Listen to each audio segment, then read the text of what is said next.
Hello everyone, how are you? Have you been outside enjoying the sun this week? I hope you have. Maybe you've been out for a walk, maybe you went to the park, maybe you've been out on your bike or your scooter enjoying the sunshine. I'm going to tell you a story today about two of Jesus's disciples, Peter and John, and what happened to them one day they were out for a walk. Peter and John had been two of Jesus's best friends whenever he was on earth. They spent a lot of time together, talking and walking and learning about God. One day, Peter and John were going to the temple to pray. They went to the temple at 3 o'clock every day. The friends entered the temple by the beautiful gate. Sitting on the ground next to the beautiful gate was a man. This man had never been able to walk. His legs didn't work the same way that yours or mine do, and he had never been able to walk. So every day, his friends would carry him to the beautiful gate, and he would sit and ask people for coins, for a little bit of money, whatever they could spare. When Peter and John were about to go into the temple, the man asked them for money.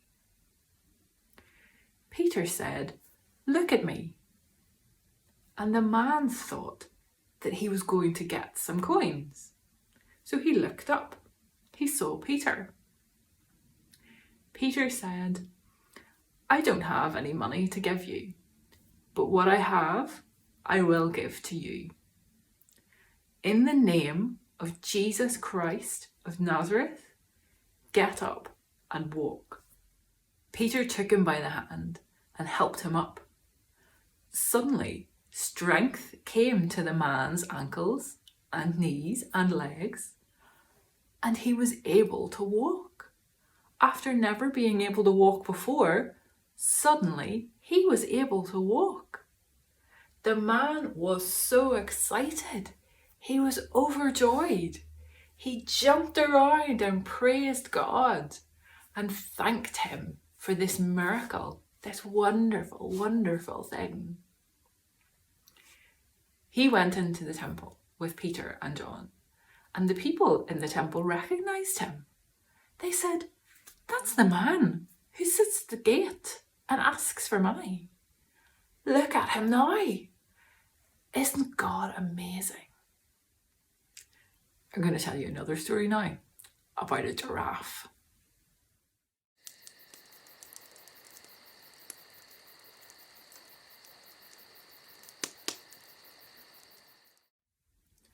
This next story is called Giraffe Problems.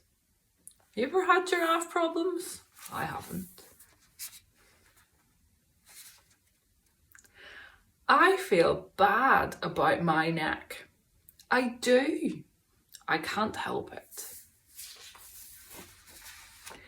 It's too long, too bendy, too narrow, too dopey, too patterned, too stretchy, too high, too lofty, too necky. Yes, my neck is too necky. Everybody stares at it. This guy, that guy, him, them, whatever that is, her again.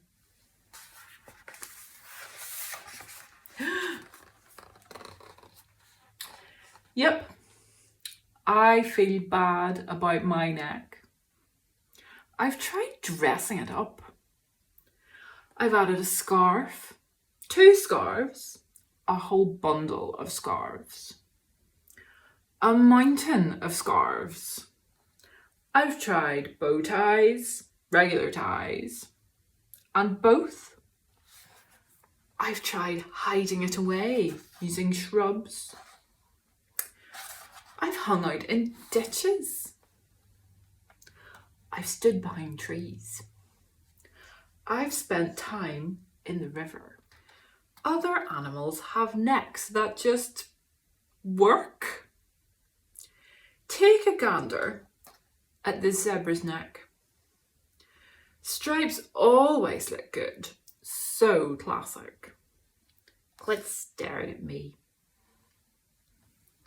Or gaze upon this elephant's neck. Strong and powerful, yet graceful. Stop talking about me.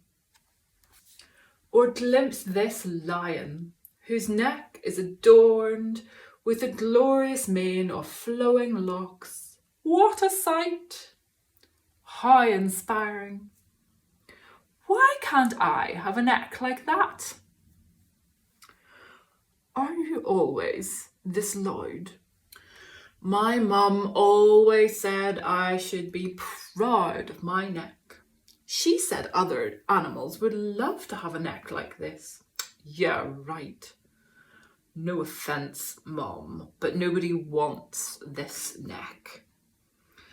It's a neck only a mother could love. It makes me want to hide until the sun sets. Sheesh. Good evening. I've been admiring your neck from afar. Oh, how I wish my neck looked like yours. I'd get so much done in a day. Goodness, I can only imagine all the reaching and grabbing and looking around I do. I'd accomplish all of my goals for sure. Meanwhile, I'm saddled with this little excuse for a neck. Here, watch me try to stretch it out.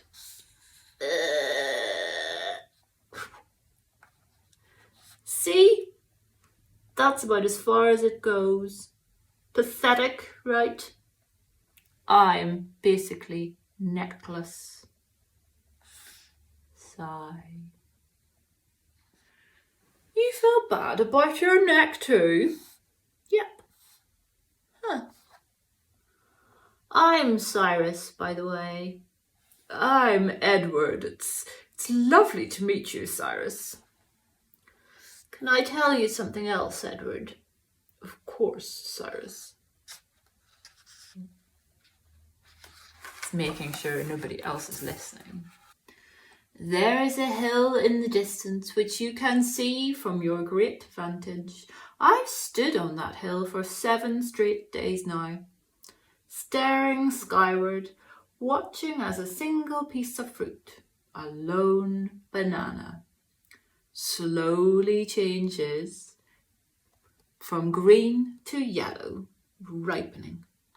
I've endured windy nights and unseasonably brisk mornings with very little sleep as I waited and waited, hoping against hope that the fruit would drop before me so I could sample its sweetness and nourish myself in the process.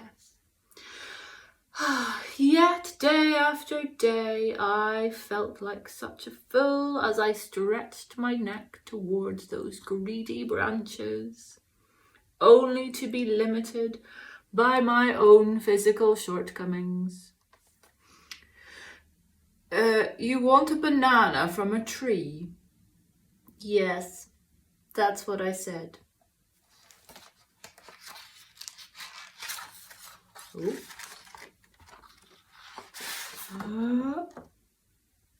Oh, look. Plunk.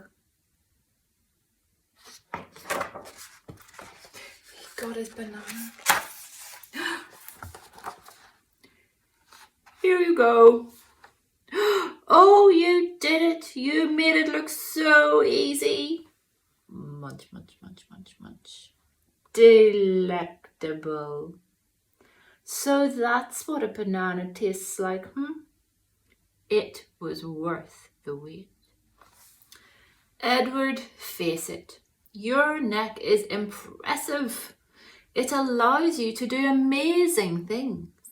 For instance, you just solved my week-long banana dilemma in 10 seconds. Well, thank you, Cyrus. I think you have a swell neck too. It's elegant and dignified, and it works well with your shell. That means a great deal to me, Edward. Say, do you like bow ties, Cyrus? I'm not sure, Edward. I have very little experience with them. Look at them. You look wonderful, Cyrus. As do you, Edward.